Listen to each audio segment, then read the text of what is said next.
Hey, what's up everybody? Welcome to another episode of B is for Build. I'm Chris. We're back here working on the BRZ 2JZ engine swap. And in this episode, it's all going to be focused around our transmission. We've got obviously a new engine, new transmission. We need to mate that transmission to our driveline. We got to figure out shifting, how we're going to shift the transmission, and we need to mount the transmission in the car. I don't know if we'll get all that done, but we're definitely going to at least take a look at all those three different things. That's the plan. Stay tuned.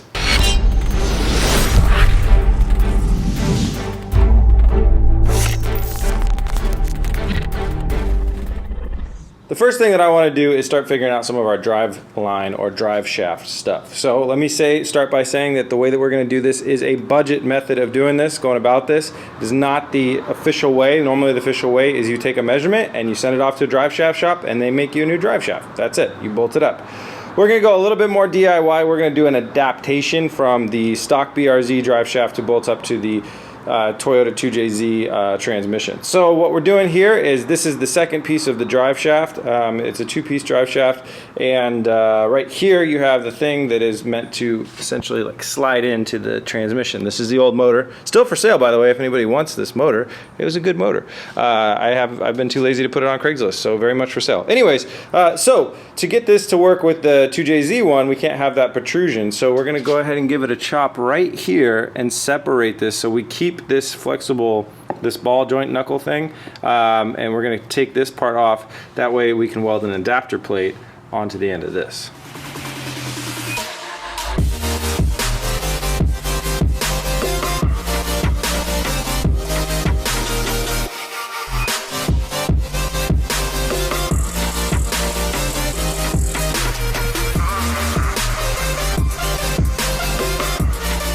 Well, I did not think that was going to happen that way, but you know, it's kind of okay that it did. So I was hoping that this and this would essentially be one piece that was welded onto here, and that when I cut the welds off, or unwelded it, in BS for Build terminology, that it would just slide out or something. Turns out, nope, this was a solid piece connected to this. So I had to give it the chop, and I had to make sure that this is a perfectly flat surface when I'm done. That's why you saw me fiddling with it so much at the end, sanding, filing, everything.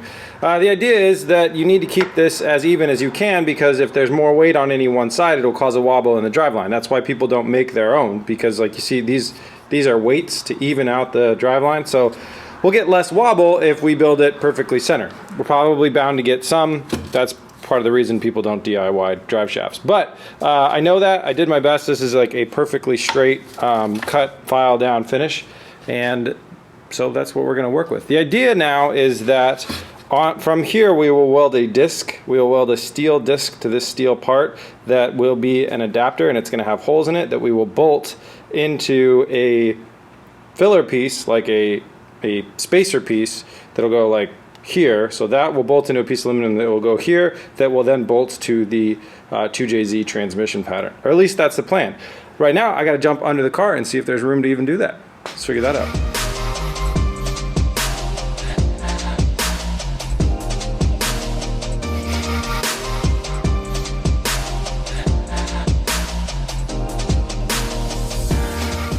Well guys, I made a epic measuring error, and I'm pretty screwed right now.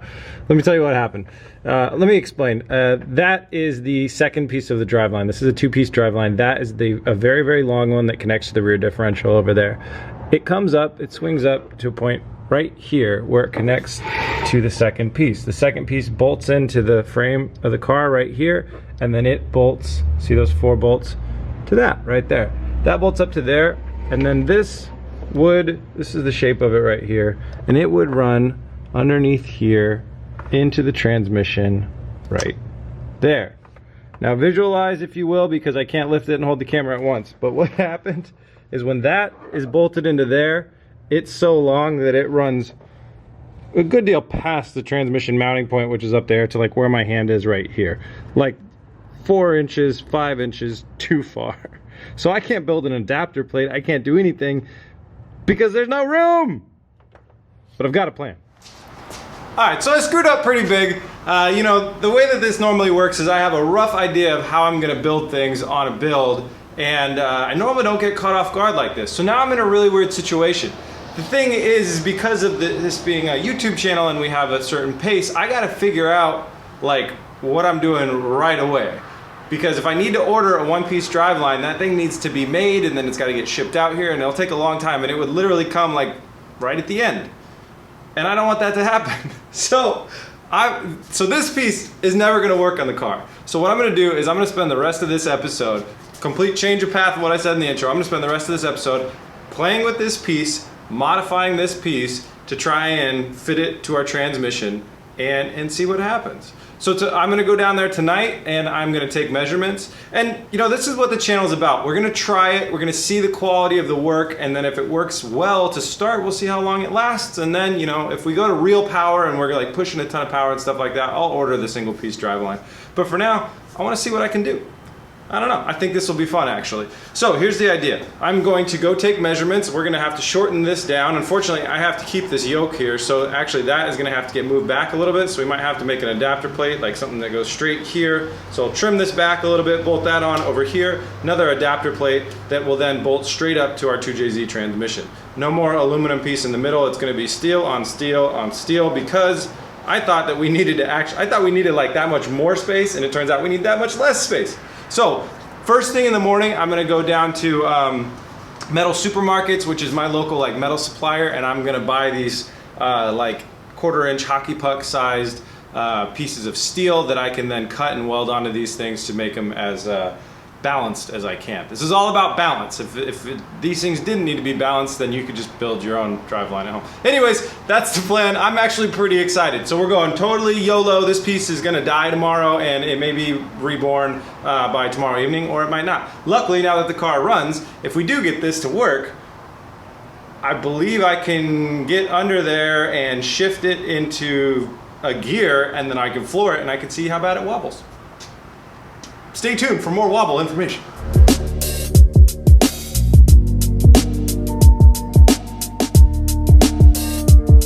Got the argon tank refilled in case we need to do any TIG welding today. Now it's off to Metal Supermarkets to pick up the steel that we need. Fingers crossed that they have it.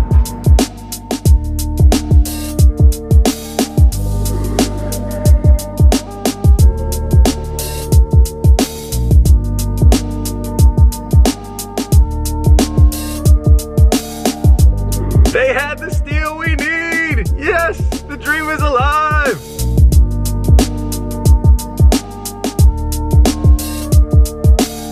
Back at the shop, we got our chunks of metal ready to roll. So here's our 6-inch plate that's gonna connect to the transmission, and this is our little 3-incher that's gonna help connect this tube cylinder looking thing to the yoke right here that we're gonna need. So when we shorten this down, this will go in the middle, so we have a nice flat surface to weld this to this. So I'm gonna go ahead and get started by cutting the crap out of this, and that way we can get it a little bit shorter and get ready to measure for the transmission. That's gonna be real tricky actually, I just realized that. I gotta cut this, get this prepped to be welded onto that, and then maybe weld it onto that, and then I gotta measure the length that this needs to be, how much we have to cut off of this, including keeping this on there. Whew, that'll be tricky, and I can't mess it up, because if I cut too much off, we're screwed. Burnouts outside the shop, okay. So that's the game plan. I'm just gonna go ahead and get started. I'll give you guys an update shortly. All right, I got things cut up, and more importantly, I got things measured. So we cut the yoke off of the driveline, I threw the driveline under the car, and got the rest of the measurements that we needed. So here's everything, terribly illustrated, but measured out. The gap between the driveline currently and the transmission is that 13.5 millimeters. Then we're gonna add on a bunch of stuff, so that's how much we have to take off of the driveline to make it all fit. So this is like the adapter plate between the yoke and the driveline, and then this is the adapter plate that goes onto the transmission. So everything's measured out now. We know exactly how much I need to cut off of this. So I'll do that after I figure out this piece. So this is the piece that needs to adapt from, it's gonna go from our yoke onto the 2JZ transmission, which means we need to match that bolt pattern and get it centered and get the holes drilled out exactly center on this, because if we're off by one way or another, it's gonna create a terrible wobble. This is quite a heavy duty piece of steel. It's actually pretty heavy. I probably should have cut it a little bit thinner, but live and learn. So, so now I got to get under the car, figure out exactly how to trace or copy the pattern of the transmission mounting point, and then we'll transfer it onto here, center it. I've been using this digital caliper. This was only $10 down at Harbor Freight, and it's been really helping me out. It's not a super exact tool, but for how cheap it is, it's a big help. And then we got to get that bolt pattern onto here and drill out the holes to get that ready.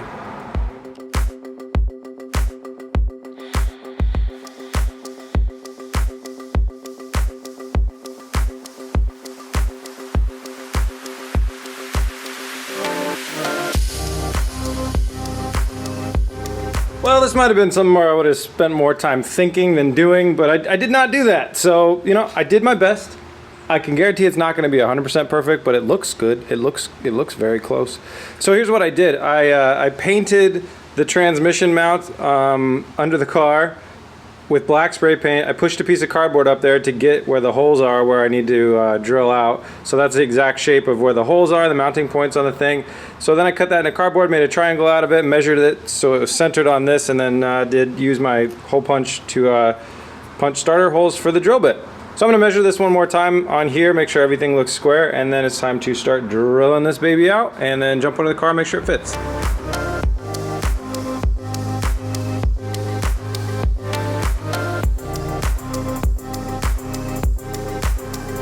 Great news! This thing fits on the car nicely, nice and snug, looks good, measures out okay. So next thing, I'm going to go ahead and run these measurements. We're just basically taking the distance that we had, subtracting the parts that we need to add, and finding the difference there, and we're going to cut the difference off of this. So I'll go ahead and mark, go down underneath the car, measure one more time, make sure everything looks right against our math and everything like that. Then cut and tack everything together. So this piece gets tacked to this piece, which gets tacked to this piece, which gets tacked to this piece. And then I'll show you guys what it looks like.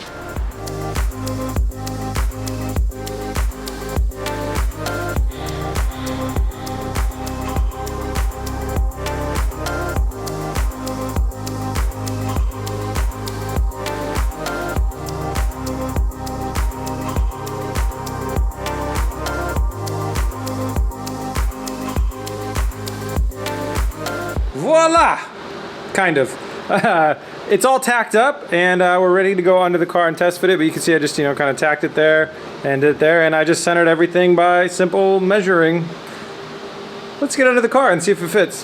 It fits like a glove! I'm so excited. I'm so happy that that thing, like, I measured it right. Measuring, like, really works out for us on this channel. We don't often measure things. So, all that's left, I gotta weld this thing up and give it a coat of paint. Let's do it.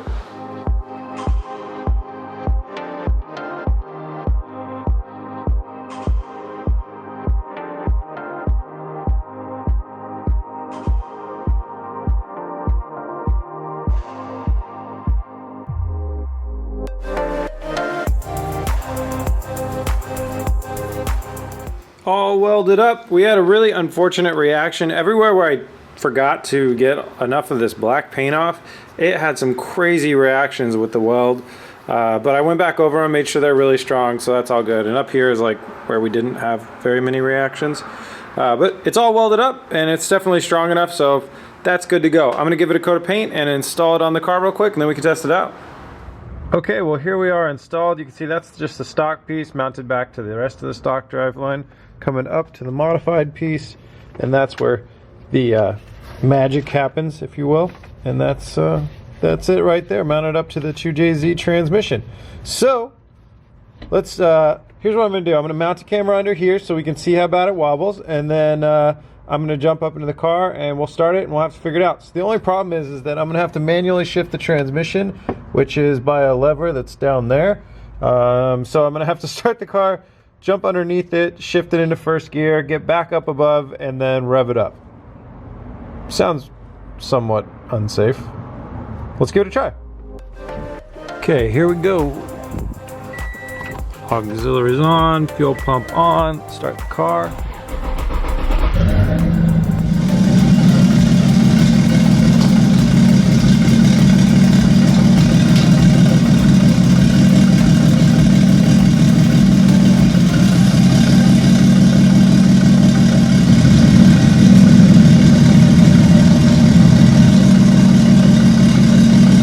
Alright, here we go. We got wheels spinning.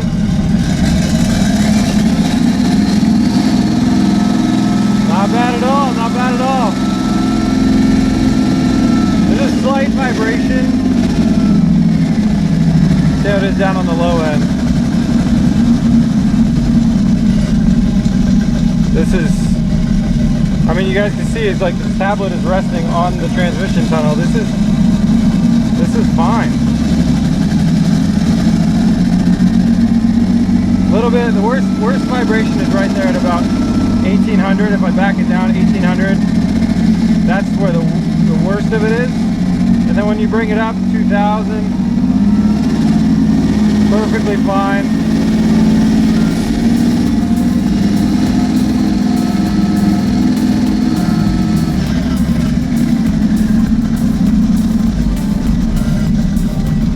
Alright, I'm going to shut this off now. What a success! Alright guys, well, I don't know what to say. I might have gotten lucky. It might be something that has to do with maybe the transmission mounts aren't built yet, so maybe it's kind of going with the flow. I don't know. But it works, and I'm very, very excited. Such a BS for built thing. Just give it a shot. Something that everybody's going to say is a stupid idea. Give it a shot. Saved $800. The materials for that, I believe, cost me only $10.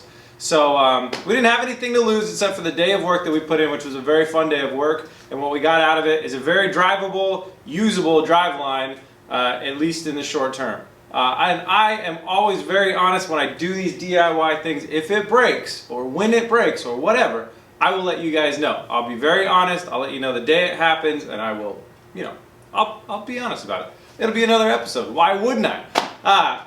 But for now, it seems like I got a pretty good solution down there. And you know, that's a lot of what I wanted to do, is just try it and see what happens. So, pretty cool. I'm not saying that everybody should go off and do this. I'm not saying this should be your plan for your DIY. The correct way is to order a balanced drive shaft, one-piece drive shaft. But if you don't want to do that, maybe have some fun and go ahead and try. Alright, that's it for this episode, but we have a new way that if you want to help out and support for a limited time, that we are doing a collaboration with Tuner Crate. You guys have probably heard of it. We've advertised for Tuner Crate before on the channel. I am a subscriber of Tuner Crate, or a member, or whatever you call it. Anyways, I get a Tuner Crate every month, but this month is the BS for Build Tuner Crate, which is pretty awesome. Pretty honored to be in the running with everybody else that has done their Tuner Crates in the past. So, if you guys want to help out and support, when we're doing a collaboration like this, it helps support our channel as well as it supports Tuner Crate. So there's support going both ways. So if you're interested, there's a link in the description. Hit that link, go over to Tuner Crate, and pick up a crate. You can get any crate. There's a premium one, standard one, whatever you want to get. All of it, it helps us both. So it's all good. I don't have one yet, but you'll see it in the future episodes. It literally just dropped today, and mine's in the mail. So as soon as I have mine, I'll show you guys. Lots of good shirts. I approved all the designs and everything like that. Worked with Tuner Crate on those, and I think they all look awesome and represent BS for Build well. There's even a sneak peek on the future for the bodywork on this car.